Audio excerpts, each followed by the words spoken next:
সিঁদুর পরানোর আগে ঝাঁপির হাত ধরে টেনে তুলে ঝাঁপিকে বলতে লাগলো, "ঝাঁপি আমি তোকে অনেক ভালোবাসি।" হ্যাঁ বন্ধুরা, এমনটা হতে চলেছে আজকের পর্বে। বিস্তারিত জানতে ভিডিওটিতে লাইক দিয়ে চ্যানেলটিকে সাবস্ক্রাইব করে পুরো ভিডিওটি তোমরা দেখতে থাকো। গল্পের শুরুতে আমরা দেখতে পারবো ঠাম্মিরা আরেকটা নতুন প্ল্যান করে, কিন্তু ঝাঁপি সেই প্ল্যানে কিছুতেই রাজি হয় না। ঝাঁপি বলতে লাগলো, "আবারও আরেকটা মিথ্যে কথা বলবো?" ঠাম্মি তখন বলতে লাগলো, "কেন রে দিদিভাই, কেন মিথ্যে কথা বলবি না?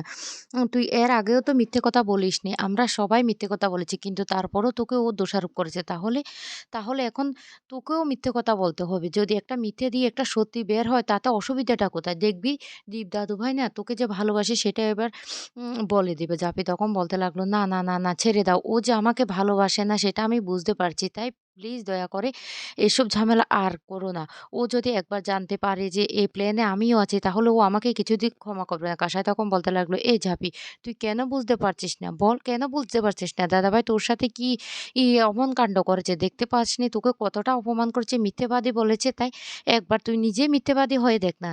দেখ কি হয়?" তখন ঠাম্মি বলতে লাগলো, "হ্যাঁ, আমি তোকে বলছি তুই একবার আমাদের কথাটা শুন।" তখন বড় ঠাম্মিও বলতে লাগলো, "হ্যাঁ, আমিও বলছি একবার আমাদের কথাটা শুন। যদি আমাদের কথা এবার বিশ্বাস না হয় তাহলে আমি বলছি তুই এ আমরা আর কোনোদিন কোনো প্ল্যান করব না। তোর যা ইচ্ছে তুই তাই করবি যাবি।" তখন বলতে লাগলো, "ঠাম্মি আমার না বড্ড ভয় করছে। আমার মনে হচ্ছে আবার মিথ্যে কথা বললে আমরা ধরা পড়ে যাব আর ও আরও রেগে যাবে।" কিন্তু ঠাম্মি তখন বলতে লাগলো, "না রে দিদিভাই, আমি বুঝতে পারছি ও কিছুতে রেগে যাবে না। ও দেখবি তোকে ভালোবাসে সেই কথাটা আর বুকে চেপে রাখতে পারবে না। সেটাই সবার সামনে বলে দেবে। দেখিস?" জাপি তখন বলতে লাগলো, "ঠিক আছে তোমাদের কথায় আমি রাজি হলাম। কিন্তু এই লাস্ট আমাকে কিন্তু এরপর আর জোর করতে পারবে না। তবে এ তুমি যে আমাকে বিয়েটা দেবে বলছো, কার সাথে বিয়েটা দেবে প্ল্যান করেছো? উনি কি রাজি হবেন?" তখন বলতে লাগলো, "হ্যাঁ, ঋষভের সাথে আমরা বিয়েটা দেবো ভেবেছি।" এই কথা বলার সাথে, সাথে জাপি তখন বলতে লাগলো, "ঋষভ জানে এই কথাটা?" তখন ঠাম্মি বলতে লাগলো, "হ্যাঁ, জানে তো।" ঋষভ তখন সেই মুহূর্তে চলে আসে আর বলতে লাগলো, "হ্যাঁ, আমি রাজি। কারণ আমি চাই আমার জন্য যদি তুই আর দীপ দাদা কাছাকাছি আসছিস তাহলে আমি সবথেকে খুশি হব। তোদের দুজনকে কাছাকাছি একসাথে নিয়ে আসতে পারলে তাহলে এর থেকে বেশি না খুশি আর কেউ হবে না।" জাপি তখন বলতে লাগলো, "ঋষভ তুই এটা বলছিস?" এইদিকে দেখা যায় দীপ ওই লোকগুলোর সাথে কথা বলতে থাকে আর তখন ওরা বলতে লাগলো, "এই নিন এটা হলো আপনার মোবাইল আর এটা হলো আপনার গান। এই দুটো আপনার অনেক প্রয়োজন। আপনি কিন্তু পরিবারের কারোর সাথে কোনো যোগাযোগ রাখতে পারবেন না। তবে আপনাকে দেখে মনে হচ্ছে আপনি কোনোদিন বন্দুক চালাননি।" দীপ তখন বলতে লাগলো, "না, না আমি কোনোদিন চালাইনি।" তখন বলতে লাগলো, "এটা আপনার সেফটির জন্য দেওয়া হচ্ছে। আর কাজটা কিন্তু খুব সাবধানে করবেন। আপনি বর্ধমানে থেকেও কাজটা চালিয়ে যেতে পারবেন। আপনাকে বাইরে যেতে হবে না।" তখন দীপ বলতে লাগলো, "আমি না যত তাড়াতাড়ি সম্ভব বাইরে চলে যেতে চাই। আমার না এখানে আর থাকতে ইচ্ছে করছে না।" তখন ওরা বলতে লাগলো, "কাজটা কিন্তু খুবই ভয়ানক। ওরা কিন্তু কাজটা কিন্তু এমনভাবে করবে যে আপনি বিপদেও পড়ে যেতে পারেন।" এইদিকে ঋষভ বলতে লাগলো, "ঝাঁপি আমি তোরা দীপদার ভালোই চাই। তোরা দুজন এক হ এটাই চাই। আর সেটা আমার দ্বারা হলে আমি খুব খুশি হব।"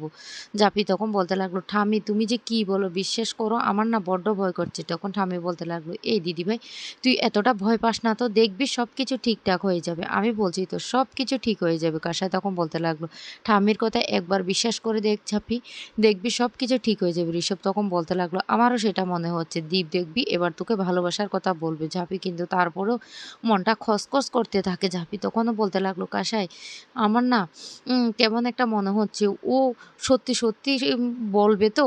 আমার তো মনে হয় না ও আমাকে ভালোবাসে।" কাঁসাই তখন বলতে লাগলো, "ঝাঁপি রে তুই কেন এমনটা করছিস? কেন এমনটা করছিস?" তখন বড় ঠাম্মি, ছোট ঠাম্মিরা সবাই বসে গল্প করতে থাকে। আর ঝাঁপি তখন চা নিয়ে আসলে তখনই দীপ বাড়িতে চলে আসে। আর দীপকে দেখার সাথে সাথে দীপের বাবা তখন বলতে লাগলো, "দীপ তোর সাথে না আমার একটা কথা আছে ঝাঁপিকে নিয়ে।" এই কথা বলতে তখন দীপ প্রচণ্ড রেগে যায় আর বলতে লাগলো, "ওকে নিয়ে না আমার কাছে কোনো কথাই বলবে না।" তখন বলতে লাগলো, "ওকে নিয়ে বলবো না মানে তুই কী বলতে চাইছিস?" ধাপি তখন বলতে লাগলো, "হ্যাঁ, ও যেহেতু আমার ব্যাপারে কোনো কথাই শুনতে চাইছে না তাহলে ওকে বলার কী দরকার? কোনো দরকার নেই তো বাবা।" তখনই দীপ মনে মনে বলতে লাগলো, "ও বুঝতে পারছি এখন আমার আর কোনো দরকার নেই তোর। সবটা আমি বুঝতে পারছি। তারপরে হঠাৎ করে দীপের বাবা বলতে লাগলো, "শুন, তুই তো ঝাঁপিকে ডিভোর্স দিয়ে দিবি। তাহলে ওর তো একটা আ কিছু করা দরকার।" এদিকে হঠাৎ করে গরম চাটা পড়ে যায় ঝাঁপির হাতের উপরে। ঝাঁপি তখন চিৎকার করে উঠে। আর তখনই ইনকে বলতে লাগলো, "দেখো, দেখো আন্টি, পুরোটাই নাটক করছে।" তখন দীপের মা বলতে লাগলো, "আমার বাবানটা কাছে যাওয়ার জন্য এই নাটকটা করছে।" দীপ তখন বলতে লাগলো, "শোন ঝাঁপি, এবার থেকে নিজের খেয়াল না নিজে রাখতে শিখিস।" তখনই দীপের বাবা বলতে লাগলো, "আমি তো সেই কথাটা তাই বলতে চাইছি। নিজের খেয়াল নিজে রাখার জন্য তো একটা মানুষের দরকার। আর সেই মানুষটা সাথে আমি না ঝাঁপির আবার বিয়ে দিতে চাই।" যা বলার সাথে সাথে চমকে যায় দীপের মা সহ দীপ। দীপ তখন বলতে লাগলো, "কি?" তখন দীপের বাবা বলতে লাগলো, "হ্যাঁ, সত্যি আমি ঝাঁপির বিয়ে দিতে চাই।" তখন বলতে লাগলো, "হ্যাঁ, তোমাদের বিয়ে দিতে ইচ্ছে হচ্ছে তোমরা বিয়ে দিয়ে দাও। আমার তাতে কোনো আপত্তি নেই। এ ব্যাপারে আমাকে কিছু বলবে না।" "ও, তার মানে তোমরা বিয়ে নিয়ে ভেবেই ফেলেছো?"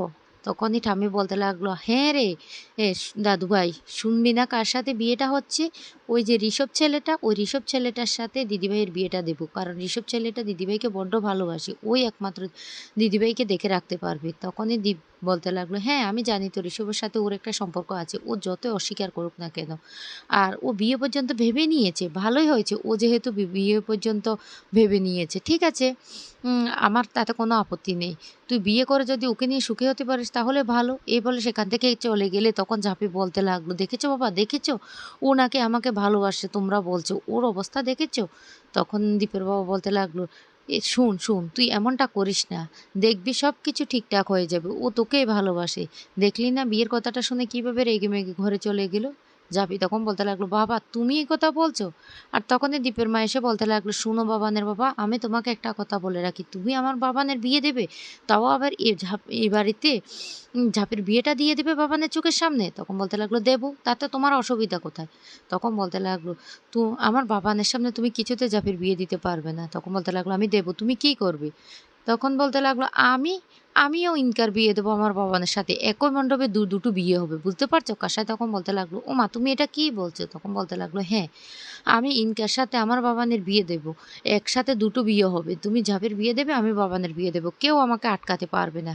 এই কথা শোনার সাথে সাথে কাসাইরা সবাই চিন্তায় পড়ে যায়। এদিকে দীপের বাবাও বলতে লাগলো, "সর্বনাশ! এবার কি হবে?" কাসাই তখন বলতে লাগলো, "ও ঠাম্মি, ঠাম্মি, এবার কি হবে?